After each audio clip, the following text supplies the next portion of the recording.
நீ பாருமா, இவ போய் பாத்ரூம் பிடிச்சிட்டாமா. ஏய் சத்யா, சீக்கிரம் வெளியே வாடி, நான் குளிக்க போகணும். என்னடி பிரச்சனை? காலையிலேயே கிடந்து கத்திட்டு கிடக்கீங்க. உங்களோட மாரடிக்கணும்னா எனக்கு பெரிய இம்சையா இருக்குடி. அடுப்பங்கரையில் வேலை பார்ப்பனா, உங்கள் ரெண்டு பேர்த்தையும் கிளப்பி விடுவேனா, அப்பாவை கிளப்பி விடுவேனா? இம்சை படுத்தாதீங்கடி. அம்மா, நான் தாம்மா ஃபஸ்ட்டு எந்திரிச்சேன். நான் குளிக்க போகிறதுக்குள்ளே அவள் பாத்ரூமை பிடிச்சிட்டாமா. மேகம் கருக்குது தக்கச்சிக்கு தக்கச்சிக், மின்னல் சிரிக்குது தக்கச்சிக்கு தக்கச்சிக். அப்பாடா, அவளுக்கு முன்னாடியே ஃபஸ்ட்டு எந்திரிச்சு நம்ம குளிக்க வந்துட்டோம்டா. அதனால ஜாலியாக பாட்டு பாடிக்கிட்டே குளிக்கிறோம்.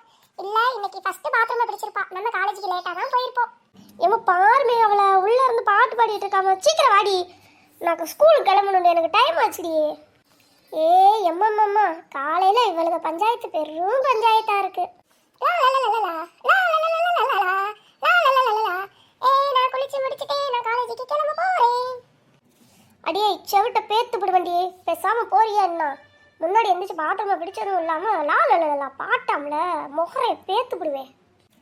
பேப்ப நீ பேக்குற வரைக்கும் என் கையை என்ன முருங்கைக்காய் பறிச்சுக்கிட்டு இருக்குமா? நான் ஒன்று வச்சேன்னா உன் கண்ணை திரும்பிடும்படி. இப்போ ரெண்டு பேர்த்தையும் நான் ஒன்று வச்சேன்னா ரெண்டு பேர்த்துக்கும் முகரை திரும்பிடும். ஒழுங்கு மரியாதையா ரெண்டு பேர் போய் கிளம்புடி, போங்கடி. முதல்ல உங்கள் ரெண்டு பேர்த்தையும் உங்கள் அப்பா கிட்ட சொல்லி ஹாஸ்டலில் சேர்க்க சொல்லலை. நான் முனியமே இல்லடி, என் பேரை மாற்றிக்கிறேன்டி. என்னோட ஹாஸ்டலா? நான் என்னமா பண்ணேன்? அவதானமா காலையில் சண்டை போட்டுட்டு இருக்கா. என்னைய சேர்த்து ஏமா ஹாஸ்டலில் சேர்க்குறேன்னு சொல்கிறேன். நான் ஹாஸ்டலுக்கு போக மாட்டேனே. ஒன்று யார் ஹாஸ்டலுக்கு போகணும்னு சொன்னது? உன்னைய கொண்டு போய் சேர்த்து விட போகிறதே நாங்கள் தான். அம்மா, நான் அப்பயே சொன்னேன்ல, இவளை நம்ம தூக்கிட்டு வர வேண்டாம்னு. இவளை நீ பெரிய ஹாஸ்டல் வாசலில் இருந்தாலும் தூக்கிட்டு வந்த. உடனே கொண்டு போய் அந்த ஹாஸ்பிட்டல் வாசல்லே போட்டுட்டு வந்துருமா அப்போம்மா. ஓ, ரொம்ப சௌரியம். என்னைய பெரிய ஹாஸ்டலில் தூக்கிட்டு வந்தா, உன்னைய எங்கேருந்து அம்மை தூக்கிட்டு வந்தா? உன்னைய குப்பை தொட்டியிலேருந்து தூக்கிட்டு வந்தாடி. போட்டி சரிதான் போட்டி. அடச்சி, சண்டையை நிறுத்தி தொலைங்கடி. உங்கள் ரெண்டு பேர்த்தையுமே நான் குப்பை தொட்டியிலேருந்து தான் நிறுத்திட்டு வந்தேன்.